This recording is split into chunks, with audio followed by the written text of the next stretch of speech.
दोस्तों,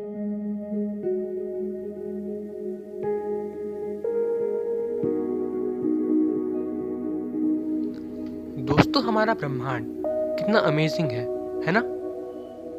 और ये नेचर हमारे लिए एक वरदान है, क्योंकि इसमें वो सारी चीज़ें हैं जो हमारी एग्जिस्टेंस के लिए ज़रूरी है। और इसी नेचर ने हमें एक गिफ्ट दिया, जिसे हम ग्रेविटी के नाम से जानते हैं।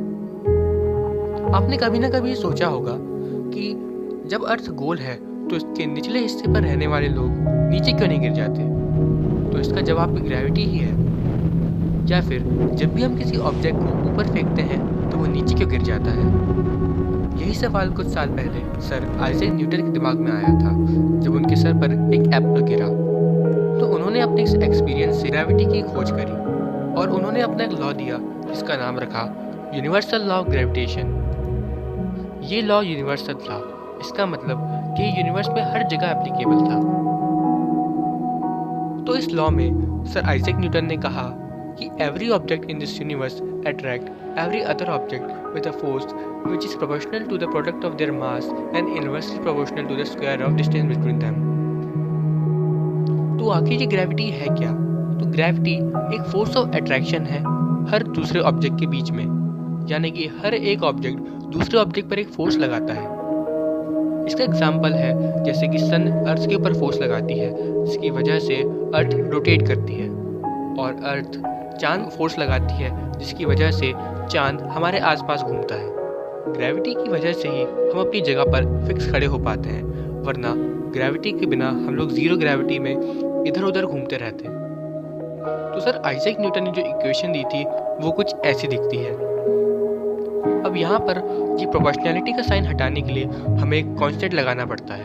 तो वो जो कांस्टेंट था उसे कहा जाता है यूनिवर्सल ग्रेविटेशनल कांस्टेंट। इसकी वैल्यू कुछ ऐसी दिखती है।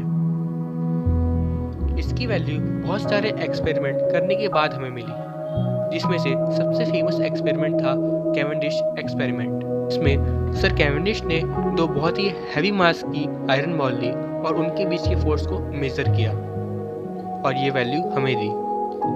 तो हमें ये तो समझ आ गया है ग्रेविटी हर दो ऑब्जेक्ट के बीच का एक फोर्स है।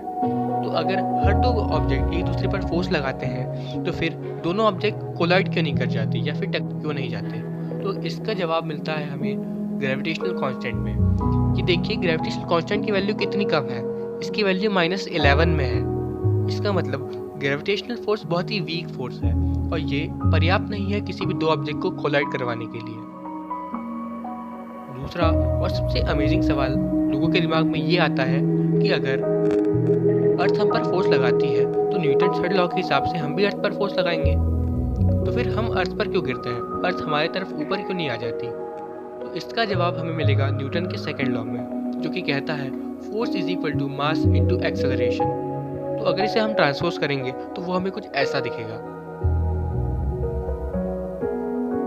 अब यहाँ आप देख सकते हैं कि मास और एक्सेलरेशन इनवर्सली प्रोपोर्शनल है। इसका मतलब अगर मास बहुत ज़्यादा होगा तो एक्सेलरेशन बहुत कम होगा, और अगर एक्सेलरेशन बहुत ज़्यादा होगा तो मास बहुत कम होगा। अर्थ का मास बहुत ज़्यादा है, इसलिए उसका एक्सेलरेशन बहुत कम है, इसलिए वो हमारी तरफ ऊपर नहीं आती। लेकिन हमारा मास बहुत कम है, इसीलिए हमारा एक्सेलरेशन बहुत ज़्यादा है, इसलिए हम अर्थ की तरफ खींचे चले आते हैं।